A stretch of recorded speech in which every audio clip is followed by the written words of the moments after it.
different perspective. What did you see? What did it impress you? Well, I thought, the one thing that was real impressive, I thought, was that, the young players that are trying to make a push, trying to show that either they want to make the hockey team out of camp or they want to be guys that are first-type call-ups. I thought a lot of those guys played real well. I thought their energy was great. The competitiveness was great. So I thought that really pushed the competitiveness of. There was no drop-off at all from the guys who are proven elite players in the league to guys that are trying to make their way into the league. So I thought that was positive.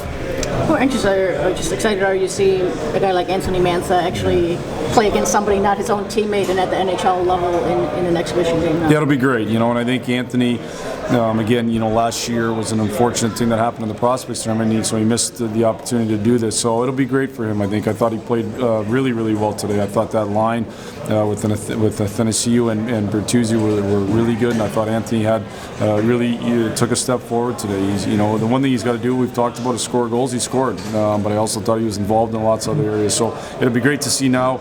It's not going to be easy because it's a lot of days in a row, but it'll be great to see now. I'm sure he'll have lots of energy going into Chicago. It's a fun place to play. Are you going to play him tomorrow night? Yeah, we'll play him tomorrow night.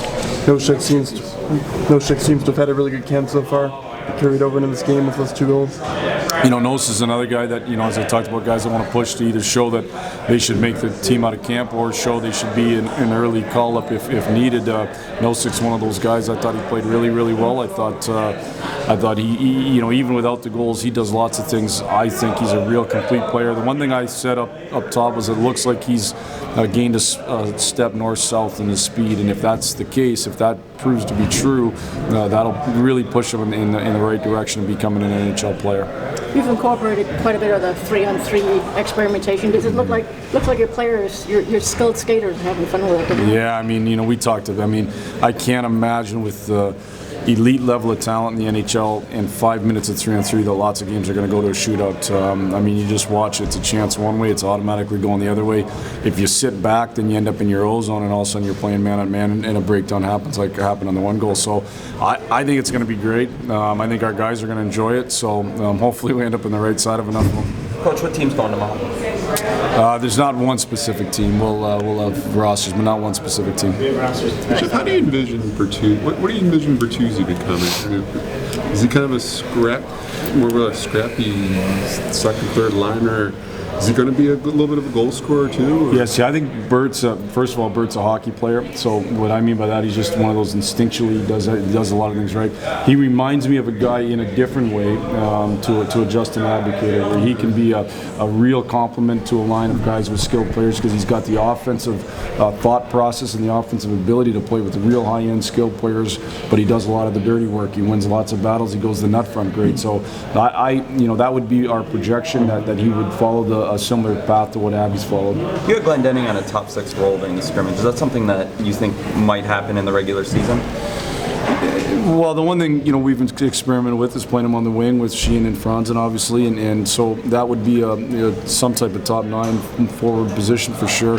I don't know if I believe in top 6. I think what historically, if you look at the numbers, the top 3 lines play fairly evenly throughout the games, and some teams have a drop off with their 4th line. Some play their 4th line a little bit more. So we'll see. We're going to experiment with him in the line that he was in. We'll experiment with that, not necessarily right away, but at different times in preseason. We'll see how it goes. So last season with Babcock, he used to put Glendening into his lineup against some of the top lines, with the Tyler Johnson line and Sidney Crosby line. Is that something that you think that you might look into doing as well?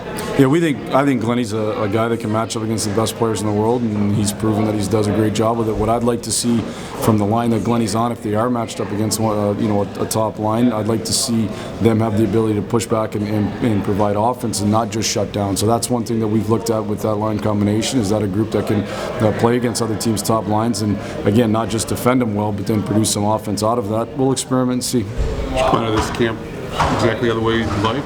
Well, except for the first 10 minutes of the first day. Yeah. And that's the one thing I did talk about going into camp is things are going to happen, and there was, it was out of the control, it's just things that, and you know, I thought we reacted and you moved from there. I thought overall though it was a good camp, mainly because of the approach that our guys take.